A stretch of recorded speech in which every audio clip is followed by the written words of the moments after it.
kunut subuh terus menerus ada dalilnya, hadisnya dhaif. Ai bunayya bid'atun, wahai anakku kunut subuh itu bid'ah. Kalau kau katakan bid'ah, bid'ah sama dengan dolalah. Kalau dolalah finnar, bid'ah dolalah finnar. Orang yang mengatakan doa kunut itu bid'ah berarti sama dia mengatakan Imam Syafi'i masuk neraka. Karena Imam Syafi'i. Dan yang paling berbahaya itu yang repot saya. Yang paling aneh itu ada kalimat-kalimat begini. Ustadz, bagaimana kami sholat di belakang ahli bid'ah? Yang kunut. Bagaimana status kami? Kunut atau tidak? Ini aneh. Bid'ah itu kan sesat. Kullu bid'atin dhalalah. Berarti Anda bermakmum di belakang orang sesat. Tapi yang paling aneh Anda katakan itu orang sesat. Tapi Anda katakan boleh sholat di belakang dia. Hadina fiman hadait bid'ah. Wafina fiman hadait lala. Ini sayangnya di Indonesia kita tinggalin. Kita kalau terawih jarang kunut. Biasanya 10 terakhir baru kita kunut. Itu di Masjid Haram tuh tiap malam mereka kunut. Saya sendiri tiap hari kunut subuh. Tiap hari. Jadi kalau ada orang tidak kunut mengikuti Imam Abu Hanifah, taklid Imam Abu Hanifah adalah benar. Beliau berpendapat kunut sunat.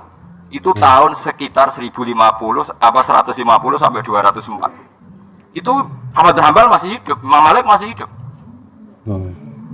Imam Syafi'i pernah dibantah begini.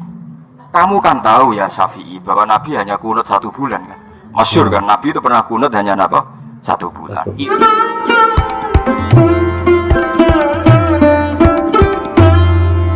Assalamualaikum warahmatullahi wabarakatuh. Alhamdulillahirabbil alamin wassalatu wassalamu ala asrofil anbiya'i wal mursalin wa ala alihi wa sahbihi ajmain. Bagaimana kabarnya teman-teman? Semoga sehat selalu dan tetap dalam lindungan Allah Subhanahu wa taala. Amin ya rabbal alamin. Baik ya, berjumpa kembali bersama kami, channel yang membahas mengenai kajian-kajian dan juga hukum-hukum Islam yang akan disampaikan oleh ustadz-ustadz yang telah admin kumpulkan dalam video ini. Baik, untuk kesempatan kali ini admin akan membahas mengenai kunut subuh ya. Di kunut subuh ini disunahkan ataukah termasuk bid'ah ya, karena kadang kita menjumpai ketika kita sholat subuh ya di suatu tempat ada yang memakai kunut, ada yang tidak memakai kunut. Bahkan kita sering mendengar ada yang mengatakan itu sunnah, ada yang mengatakan itu bid'ah. Sebenarnya apakah hukum daripada kunut subuh itu? Mari kita dengarkan penjelasan dari ustadz-ustadz yang telah admin kumpulkan dalam video ini, yaitu dalam rangka untuk menambah wawasan dan juga pengetahuan kita. Baik, yang pertama kita dengarkan penjelasan dari Ustadz Jawas. Bagaimana penjelasan beliau mengenai kunut subuh? Maka kunut subuh itu ada dalilnya. Kunut ada subuh dalilnya. Itu ada dalilnya. Kunut subuh terus menerus ada dalilnya. Hadisnya dhaif. Dhaif. Menurut dhaif itu artinya apa? Lemah. Lemah itu boleh dipakai atau tidak? Nggak boleh dipakai. Yang itu hadisnya ada dhaif. Kalau dhaif nggak boleh dipakai. Bahkan ada sahabat bertanya, seorang anaknya dari sahabat bertanya, wahai ayahku, engkau pernah sholat di belakang di belakang Rasulullah SAW, Abu Bakar, Umar, Uthman, Ali radhiyallahu anhum. Apakah mereka kunut subuh? Dijawab oleh bapaknya, ai bunayya muhdatsun, wahai anakku, kunut subuh itu muhdats. Apa makna muhdats? Beda, bahkan lebih tegas lagi di Sunan Nasai dijelaskan, ai bunayya bid'atun, wahai anakku, kunut subuh itu bid'ah. Kalau bid'ah nggak boleh kita ikut, karena kalau kita sholat di belakangnya orang yang kunut subuh, ya kita memperbanyak baca pujian kepada Allah. Bisa kita baca Rabbana lakal hamdu terus kita ulang-ulang sampai 10 kali nggak ada masalah. Bahkan Nabi pernah baca li rabbil hamdu li rabbil hamdu li rabbil hamdu li rabbil hamdu terus sebanyak-banyaknya. Saat itulah saat memuji kepada Allah. Mereka kunut, biarkan mereka kunut, kita baca pujian kepada Allah, jangan ikut kunutnya dia. Tapi kalau dia sujud wajib ikut karena kita bermakmum dengan imam, nggak boleh kita menyalahi imam. Tapi ketika dia berbuat beda nggak boleh kita ikut bedanya. Jelas? Ini udah masalahnya sudah jelas. Jangan nanti dibilang lagi, ini kan masalah khilafiyah, masalah ijtihadiyah. Kalau bid'ah nggak ada istilah dia, udah bid'ah ya bid'ah. Nanti dibawa lagi hadis yang nggak ada asalnya, ikhtilafu ummati rahmatun, ikhtilaf umatku rahmat. Kalau gitu kita balik, bersatunya umatku adalah azab. Nggak terima dia, karena ini memang nggak ada asalnya hadis ini, ikhtilaf nggak ada asalnya, nggak ada dari Nabi, nggak ada dari sahabat, nggak ada sama, nggak ada asalnya sama sekali. Baik, itu tadi ya penjelasan dari Ustadz Jawas mengenai kunut subuh. Bahwasanya beliau tadi mengatakan kunut subuh itu termasuk bid'ah ya, yang ada dalilnya tapi dalilnya lemah dan tidak bisa dipakai untuk hukum. Itu penjelasan dari Ustadz Jawas. Baik, selanjutnya kita dengarkan penjelasan dari Ustadz Abdul Somad. Bagaimana penjelasan beliau mengenai kunut subuh. Apakah kalau baca doa kunut itu bid'ah, Pak Ustadz? Apakah bid'ah baca kunut? Kalau kau katakan bid'ah, bid'ah sama dengan dolalah. Kalau dolalah finnar. Bid'ah, dolalah finnar. Orang yang mengatakan doa kunut itu bid'ah, berarti sama dia mengatakan Imam Syafi'i masuk neraka. Karena Imam Syafi'i dari awal sampai akhir baca doa kunut. Imam Syafi'i itu berkunut sampai meninggal. Yang tak berkunut itu Imam Hambali, muridnya Imam Syafi'i. Beda pendapat dia, tapi tak pernah sekalipun Imam Hambali mengatakan aku memang berguru kepada Syafi'i, tapi Syafi'i itu bid'ah. Tak ada sekali. Imam Hambali tak berkunut. Itulah maka Saudi Arabia itu tak berkunut, karena mazhab negaranya sejak 1924 King Abdul Aziz itu pakai mazhab Hambali. Di Batam Pak Hambali pun berkunut. Memang dia namanya Hambali tapi mazhabnya Syafi'i. Mohon maaf Pak Hambalinya. Imam Syafi'i berkunut, Imam Hambali tak berkunut. Datanglah orang menjumpai Imam Hambali, namanya Imam Ahmad bin Hanbal, tinggalnya di Baghdad, Irak, meninggal tahun 241 Hijrah. Imam Hambali, gimana kalau kami ikut mazhab engkau, mazhab Hambali? Mantap. Mazhab Hambali mantap, berpegang kepada sunnah, ahlu sunnah. Mazhab Hambali ahlu sunnah wal jamaah. Bagaimana kalau kami ikut mazhab Hambali? Mantap. Bagaimana kalau kami ikut mazhab Hambali dan imam kami waktu subuh mazhab Syafi'i? Imam kami waktu subuh Imam Syafi'i, sementara kami mazhab Hambali. Apa kata Imam Hambali? Kalau kau sholat subuh, imammu bermazhab Syafi'i, nanti pas subuh dia baca doa kunut, angkat tanganmu dan ucapkan amin. Baik, itu dia penjelasan dari Ustadz Abdul Somad ya mengenai kunut subuh. Bahwasanya beliau tadi menjelaskan kunut subuh itu termasuk sunnah ya, sebagaimana yang dipakai mazhab Syafi'i. Adapun untuk mazhab Hambali memang tidak memakai kunut. Itu penjelasan dari beliau. Baik, selanjutnya kita dengarkan juga penjelasan dari Ustadz Adi Hidayat. Bagaimana penjelasan beliau tentang kunut subuh. Tentang kunut, Nabi mengajarkan kunut, ada yang mempraktekkan, ada yang tidak. Beda ambil kesimpulan. Sebagian sahabat tidak kunut, Anas tidak kunut, tapi Ibnu Umar kemudian kunut, dua-duanya sahabat. Turun ke bawahnya, kemudian ada yang praktekkan, ada yang tidak. Imam Abu Hanifah tidak kunut, Imam Malik kunut, kunutnya sir sebelum ruku. Imam Syafi'i kunut, kunutnya jahar ba'da ruku. Imam Abu Hanifah, Imam Ahmad bin Hanbal ngambil tengah-tengah, kunutnya nazilah saja. Nazilah beliau kunut. Tapi satu dengan yang lain tidak ada pernah mengatakan itu yang kunut bid'ah, itu jangan sholat di belakang dia. Tidak ada. Kenapa orang sekarang imam bukan, ahli fikih bukan, makmum kadang-kadang, ya? Kenapa jadi pada rame? Dan yang paling berbahaya itu yang repot saya. Yang paling aneh itu ada kalimat-kalimat begini. Ustadz, bagaimana kami sholat di belakang ahli bid'ah? Yang kunut. Bagaimana status kami, kunut atau tidak? Ini aneh, bid'ah itu kan sesat. Tapi fatwanya keluar, ya kalau dia kunut, jangan kunut, antum diam saja. Anda diam saja. Mengambil makna kunut itu bid'ah. Kalau bid'ah sudah jelas sesat. Kullu bid'atin dhalalah, berarti Anda bermakmum di belakang orang sesat. Tapi yang paling aneh Anda katakan itu orang sesat, tapi Anda katakan boleh sholat di belakang dia. Itu kan lucu menurut saya. Tidak ada kaidah dalam fikih seperti itu. Yang satu salah persepsi menyebut orang ini sesat, Yang kedua, boleh sholat di belakang orang salat, tapi saat sesatnya jangan diikutin. Ya. Itu kan aneh itu. Ya. Dan yang paling lebih lucu lagi, Anda menyalahi kaidah sholat. Kata Nabi itu kan, innama ju'ilal imamu liyutamma bihi. Dijadikan imam untuk diikuti. Imam ruku, Anda ruku. Imam sujud, Anda sujud. Jangan imam ruku, Anda sujud. Salah. Imam kunut, Anda ikut kunut di belakang karena imamnya kunut. Kunut imam beda dengan makmum. Dalam hal lafadznya, imam mengatakan Allahumma hdina fiman hadait, Anda katakan amin. Amin. Dia mengatakan doanya, Anda mengaminkannya. Beliau berkunut, Anda mengaminkan kunutnya. Ya. Masalah Anda mengangkat tangan atau tidak itu perbedaan lain. Tapi Anda ikuti, jangan sampai imam kunut Anda tidak. Allahumma hdina fiman hadait, bid'ah. Afina fiman hadait, lala. Rusak nih kehidupan. Ini apa? Dan saya nggak pernah mendengar yang seperti itu. Ini bukan kaidah namanya. Kalau imam tidak kunut, yang kunut ikut tidak kunut. Jangan terlampau soleh. Imam sudah salam, ini sujud sahwi. Ngapain? Jadi kalau Anda bermakmum di belakang imam yang tidak kunut, Anda nggak usah kunut. Jangan kunut sendirian. Ini imam sudah sujud begini aja gitu kan. Allahu Akbar, Allahumma hdina fiman hadait. Anda keliru. Sama aja dengan yang pertama tadi. Ya, sama aja. Nah, karena itu teman-teman sekalian, tempatkan sesuatu pada tempatnya yang baik.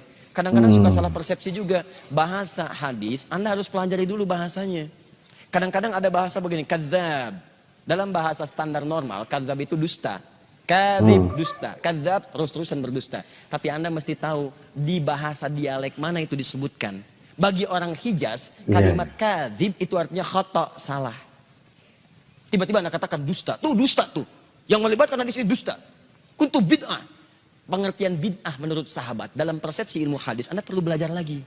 Makanya ketika ada orang mengatakan, bertanya, ya abati, duhai ayah, saya melihat sekelompok mereka melakukan kunut dalam subuhnya, bagaimana pendapat ayah? Bid'ah. Maksud bid'ah di situ bukan menyalahkan orang kunut, tapi maksudnya saya tidak pernah menyaksikannya saat saya bersama Nabi. Saya jaga amalan saya seperti saya lihat dari Nabi. Mungkin mereka melihat yang berbeda, tapi saya takut karena yang saya lihat tuh yang ini. Sekarang pertanyaan saya, apakah semua saat Nabi menyampaikan tausiahnya, semua sahabat ada di situ? Belum tentu. Nabi di Madinah, yang di Madinah melihat Nabi, yang di Badar tidak. Nabi ke Uhud, yang di Uhud melihat Nabi, yang di Badar tidak. Mustahil Nabi ke Badar, semua orang Madinah ke Badar, kosong Madinah. Mustahil. Makanya kadang-kadang ada ayat turun di tempat ini, yang ini belum mengetahui. Ada hadis disampaikan di sini, yang ini belum paham. Nah, yang melihat di sini itu akan mengamalkan apa yang dilihat. Yang dilihat di sini itu mengamalkan apa yang dilihat. Makanya dalam kasus kunut ada yang mengatakan bid'ah, bukan bid'ah maksudnya. Kemudian, maaf, menilai bahwa perbuatan itu menyimpang dari ketentuan agama, bukan. Maksud dalam hadis ini adalah saya tidak pernah melihat itu sejak saya sholat di belakang Nabi. Makanya kalimat turunannya di hadis An-Nasai, saya sholat di belakang Abu Bakar, saya sholat di belakang Umar, saya sholat di belakang kemudian Utsman, saya sholat di belakang Ali, sebelumnya sholat di belakang Nabi, tapi mereka tidak pernah berkunut. Karena engkau sholat di belakang mereka semua itu saat mereka tidak kunut. Tapi tahukah Anda saat mereka sholat di tempat lain, ada orang yang bermakmum di belakangnya mereka kunut? Itu masalahnya. Jadi disimpulkan oleh para ulama, apa Anda mau mengatakan Imam Syafi'i bid'ah? Wah kan imam itu manusia, bisa aja salah. Kalau Imam Syafi'i salah, guru Anda salah. Saya lebih baik memilih Imam Syafi'i daripada guru Anda. Karena diketahui peluang salahnya lebih kecil dibandingkan dengan Anda sekarang. Itu poinnya, siapa yang lebih dekat kepada Nabi SAW? Syafi'i itu salaf. Salaf itu orang yang hidup di kisaran abad kedua hijrah. Batasnya 200 tahun hijrah. Ini salaf namanya. 200 tahun di atas hijrah. ini khalaf. Modern, baru. Pengikut ini disebut dengan salafi. Imam Asy-Syafi'i lahir 150 hijrah, berarti salaf. Imam Abu Hanifah wafat 150 hijrah, salaf. Maaf, Imam Malik lahir 93 hijrah, salaf. Imam Ahmad lahir 163 hijrah, salaf. Anda lahir berapa hijrah? Berarti Anda bukan salaf. Nah, ketika Anda mengikuti ini semua, maka ini disebut dengan salafi. Saya kadang mau senyum lagi. Ustadz Adi itu bukan Ustadz salaf ya, emang betul. Saya Ustadz kholaf. Karena Ustadz salaf itu Ustadz yang lahir di kisaran tahun 200 hijrah. Kalau saya disebut Ustadz salaf berarti saya Ustadz yang diawet. Itu tadi ya penjelasan dari Ustadz Adi Hidayat mengenai kunut subuh ya. Beliau tadi menjelaskan ya kalau kita sholat di belakang orang yang kunut maka kita diharuskan berkunut, dan juga kalau kita sholat di belakang imam yang tidak kunut ya sebaiknya tidak kunut. Dan juga tadi beliau sudah menjelaskan hadis-hadisnya mengenai kunut. Baik, selanjutnya kita dengarkan penjelasan dari Ustadz Khalid Basalamah. Bagaimana penjelasan beliau mengenai kunut subuh. Ditanya, kunut teman-teman sekalian. Kalau imamnya kunut, antum kunut. Ini khilaf di antara Imam Ahmad dan Imam Syafi'i. Imam Ahmad mendhaifkan hadis tentang kunut subuh, Imam Syafi'i menghasankannya, gitu kan? Dan keduanya ulama besar nih. Keduanya ulama besar.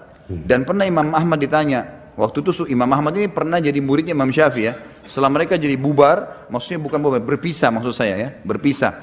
Imam Syafi'i tinggal di Mesir, Imam Ahmad tinggal di Irak, maka murid-murid Imam Ahmad menjalankan banyak yang disampaikan oleh beliau sebagai fatwa.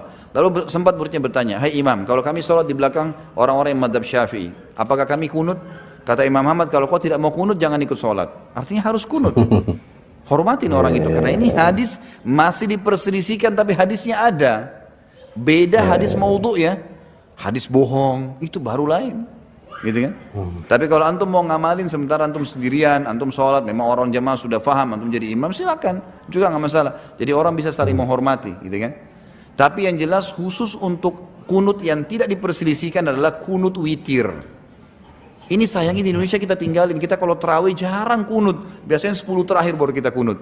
Itu di Masjid Haram tuh tiap malam mereka kunut. Karena memang hadis yang sahih tidak diperselisihkan adalah kunut di witir. Dengan bacaan kunut yang sama ya.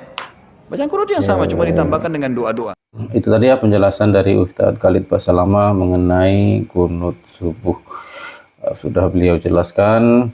Dan selanjutnya kita juga dengarkan penjelasan dari Ustadz Firanda Adirjah. Bagaimana penjelasan dari Ustadz Firanda mengenai kunut subuh.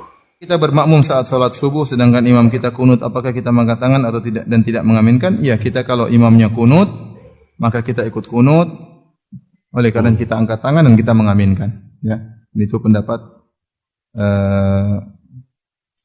Imam Ahmad rahimahullahu ta'ala, pendapat Ibn Taimiyah rahimahullahu ta'ala. Jadi masalah kunut ini masalah khilaf yang kuat di kalangan para ulama. Kalau saya boleh bagi ya, ada beberapa pendapat. Pendapat pertama bahwasanya kunut subuh sunnah ya, dan itu pendapat Imam Malik dan pendapat Imam Syafi'i rahimahullahu ta'ala.